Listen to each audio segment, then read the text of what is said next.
Yo, what's going on guys? CultofMush back at it with another video, and with the impending release of the GTX 1060, in this video I want to talk about something that I've wanted to cover for a little bit now, and that's Nvidia and their budget-oriented video cards. When I say budget-oriented, I mean video cards under the price of $280 or so that still provide pretty good performance given their price. Nvidia has always been the strongest in its higher-end GPUs, and for the last several years, the X70 GPU has been immensely popular. Since the 600 series really, the 670 was very popular, same thing with the 770, the 970, and now with the 1070. But an area that Nvidia has always faltered on was its lower-end video cards. History has shown us that for the last few years, in comparison to AMD's offerings at lower budgets, Nvidia has always fell a bit behind from a value perspective. And some of you might be thinking, oh mush, who cares about video cards that are under $300? If you're gonna PC game, you have to go all in. Well, that's just an extremely stupid notion because it's just factual. The majority of people cannot afford higher end video cards. At the end of the day, gaming and PC hardware, all of that is just a luxury item.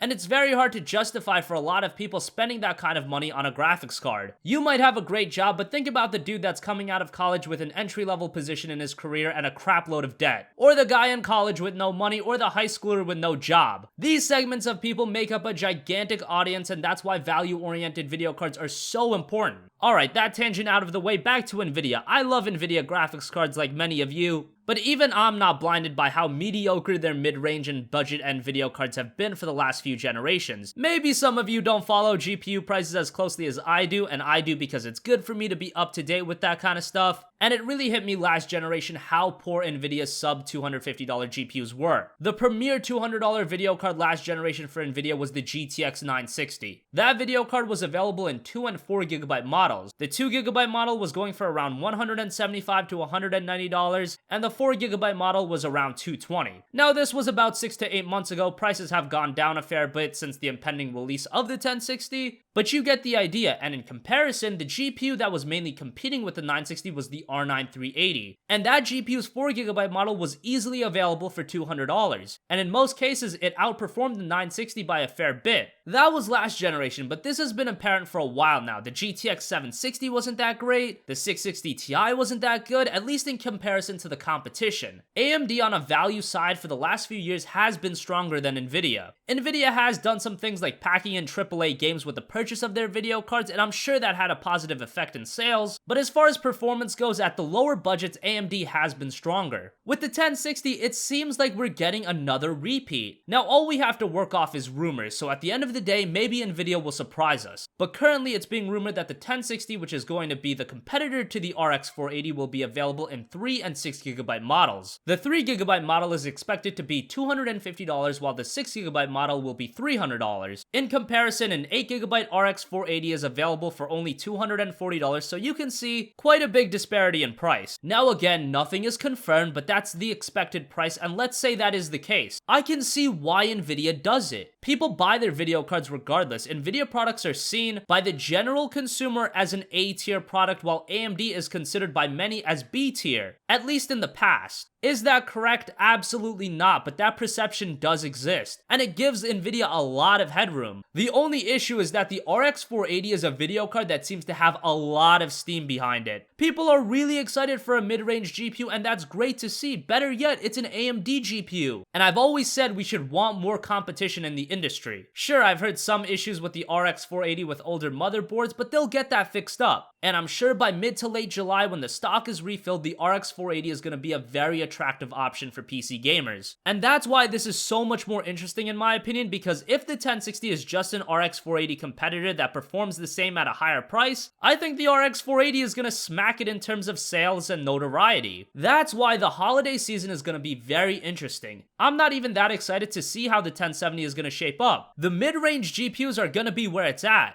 The majority of you guys are still gaming at 1080p. 1440p monitors are still pretty expensive, and there's really no reason to get a 1070 if you're just gaming at 1080p. That's why I think a lot more people are going to be flocking over to the mid and budget range market. Don't get me wrong, the 1070 is a sick GPU. I've been loving mine. But I think now more than ever, for people building new PCs, I think I'm going to see a lot of RX 480s and 1060s in people's configs. A lot of these questions will unfold when the 1060 releases. Maybe it'll be a much more powerful card than the 480. Regardless, if you're the kind of guy that's more of a budget and PC gamer, I think this is a super exciting time. And it's going to be pretty crazy seeing people configure high quality 1080p gaming PCs for like $600 to $700. And that's totally in the realm of possibilities. So that's gonna wrap up this video, guys. As always, thanks for watching. Make sure to put your input in the comments section down below. If you have a request for a future video, you can also leave that in the comments down below, and I will see you guys in the next one. Peace out.